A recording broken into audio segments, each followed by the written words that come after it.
Hi, my name is Lauren Pearl, and I did my project on the Sydney Opera House. So, the Sydney Opera House was built on a piece of land, and it had many deep traditions. The Gadigal people would meet with other tribes on this land, and they called it Tobogle, which meant where the knowledge waters meet. During 1817, a fort was built on this land, and then in 1879, a 900-seat theater was constructed. And it wasn't until 1959 until the Opera House began constructed. Some facts about the Opera House are that it was paid for through the state lottery system, and it cost $102 million to finish. 233 architects submitted their designs, and John Ertzen won this reward, and he was from Denmark, and he received 5,000 euros for his design. The construction was estimated to take 4 years and ended up taking 14 years. And UNESCO added the Opera House to the World Heritage List in 2007. Over 1 million roof tiles were used to construct the Opera House and were made in Sweden. And every year, over 10.9 million people visit the Opera House. The Opera House is an engineering marvel, and the cooling is one of the major technologies of the Opera House. It is cooled with seawater from the harbor, and the heating and cooling is controlled through 35 kilometers of pipes. The temperature on stage must be 22.5 degrees Celsius to keep the instruments in tune. So Jorn Utzon was only 33 years old when he designed the Opera House. This award transformed his career, and his dad was a naval architect, and he decided to build buildings instead of what his dad did. And in 1949, he won a grant to travel to the United States and Mexico. And during his tour in North America, Jorn was able to spend time at Frank Lloyd Wright's school. So the Opera House has a program called the First Nations, and it is celebrated. It is a celebration of the cultures in Australia. And since the time of the Tobogle, the location has been a place of gathering, and it always has been. And the Gadigal and Sydney clans would meet at the site to join together for music, food, and the exchanging of ideas. The Opera House is carrying on this legacy through this, and that is the Australia's First People and First Nations program.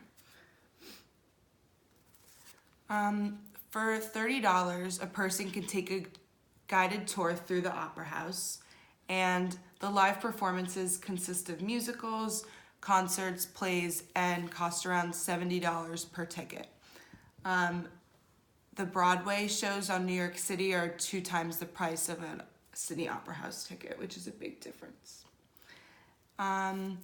With the technology of virtual reality, a tour can be taken, but we're going to take a tour now through this video.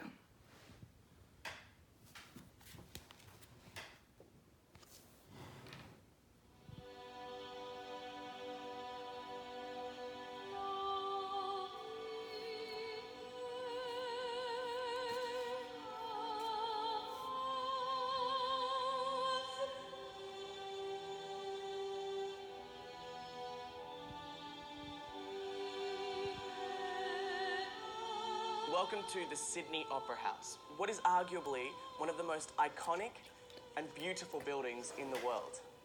I am so excited to take you on this unique backstage tour, which is going to show you the intricacies and the behind-the-scenes action that you don't normally get front of house. We're even going to go places some of our staff members have never been before. So come on, let's get the tour started.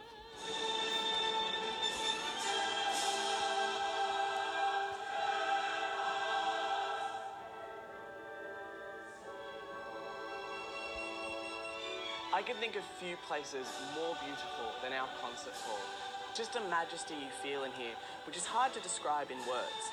And we do everything here from contemporary music to hip-hop dance to extreme circuses.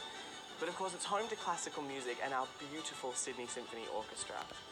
And why not? With acoustics this good, you don't need one microphone when a symphony plays.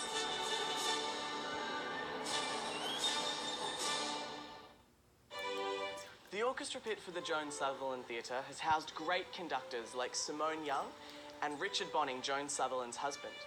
And can you imagine sitting in this auditorium while the grand voice of Pavarotti filled this incredible theatre?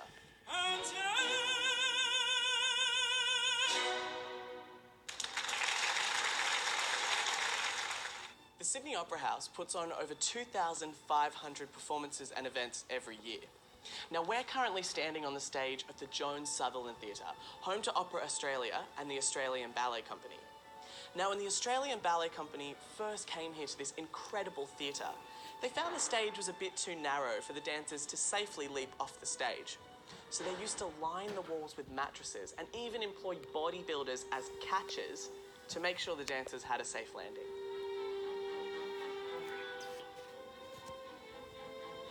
Here's where you can feel like a star.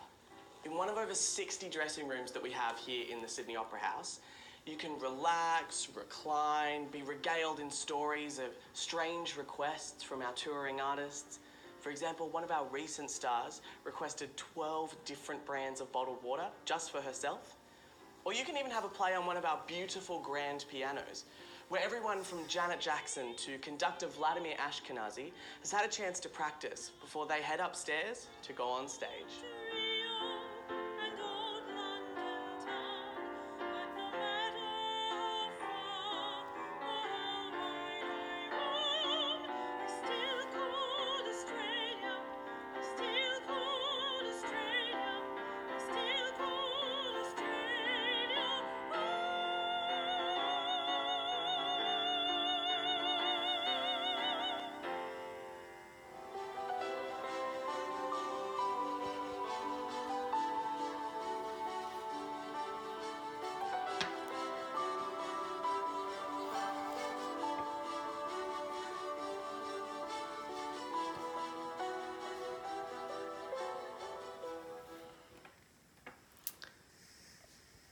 So New Year's Eve is very popular at the Opera House and is one of the most celebrated holidays and is watched worldwide by many people.